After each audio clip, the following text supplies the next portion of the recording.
Alright, welcome to the show. Got another mail sale haul. Of course, it's around Black Friday, so everybody's doing sales right now. So I jumped on the Barnes Noble Criterion Sale, and also they had an Arrow sale too, so I just knocked two birds with one stone there. So I'll go ahead and jump into what I got from them. First thing I grabbed was Sisters. This is an early De Palma. And I also grabbed Blowout, another early De Palma. Both these are classic movies. I haven't seen them in a really long time, so I don't have much to say about them. Big fan of Brian De Palma's stuff up until probably, I guess, Mission Impossible, around that era.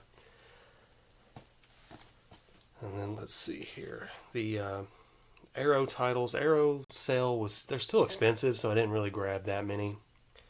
But let's start with one that I had to have, which was Last Starfighter. This is a big deal for me from when I was a kid. I love this movie. I think it's just a great movie. Great sci-fi movie. If you grew up watching Star Wars, you're probably gonna like this movie or remember this movie. So this was awesome. And I'm not sure, it probably has a lot of special features, but they're not really listed on the back here. But Arrow's usually pretty awesome with the features, so I'm sure that's loaded. Then I grabbed Deep Red, which I'm not sure why I didn't own this already. I've got the soundtrack, and I love a lot of the Argento stuff, especially around this time. I think there was a better version of this that they released, but it's out of print or it's way too expensive. So happy to have this one, and I think the main difference is the out of print one has two different cuts of the film, and I think this one only has one. So that's a little upsetting, but the price was right, and I should have bought it back when the other one was available. So that's my fault. And the last thing I grabbed from the Arrow stuff. This was a movie that I had recorded off of cable when I was a kid, and I used to watch it all the time.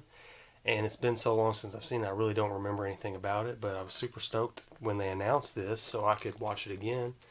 And this is Bloodstone.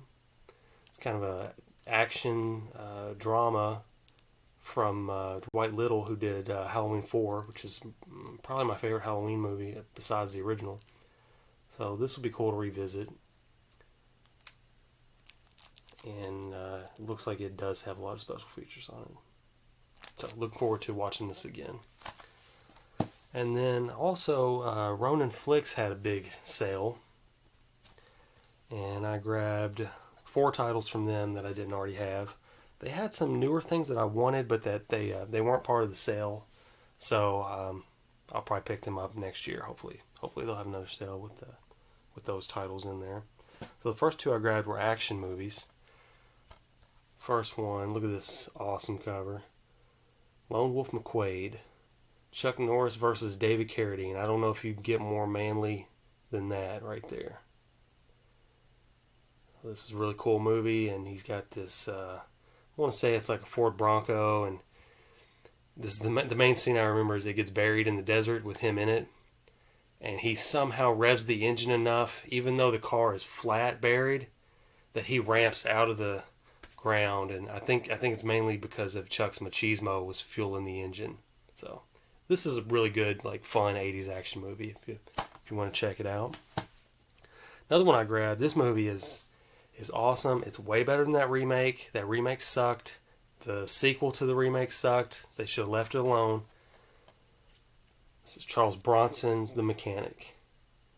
I mean, this is infinitely better than that Jason Statham movie. And I actually like Jason Statham. I'm not going to crap on him too much, but that movie sucked compared to this. This is just one of those awesome, just 70s action movies. It's got one of those endings that stick with you for a while. So I highly recommend checking this out if the price is right and you want to grab it.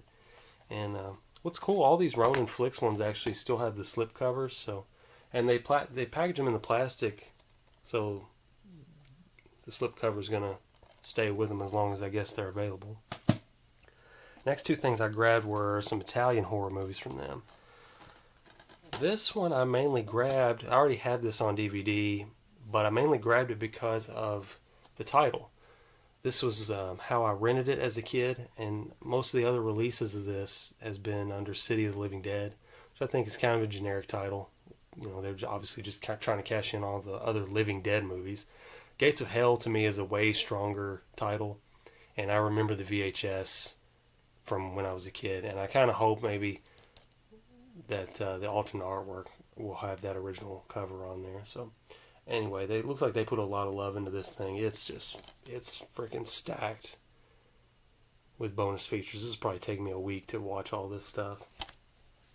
And the last one I grabbed was a blind buy. I think I own all this guy's other movies. This is Michele Soavi. This is The Sect. And he's kind of like Dario Argento's protege. And all his other movies that I have, Cemetery Man, The Church, Stage Fright, they're all like really classic, underrated, probably the most underrated Italian movies that came out around this time. And I'm hoping this one's really good too. So I'm looking forward to checking it out, and I'll let you guys know if it's any good. But it's a 2-disc set. A lot of cool stuff on here. And all 4 of these Ronins, man, they came with slipcases, so they are awesome. Boom, there's my Ronin haul. It's upside down. No, now it's upside down. Okay, it's still upside down. There we go. And boom, all the Barnes Noble Criterion stuff and the Arrow stuff. So that's all I grabbed today. So Vinegar Syndrome probably coming in next. So I'm looking to spend quite a bit of money with them. So until next time, stay afraid.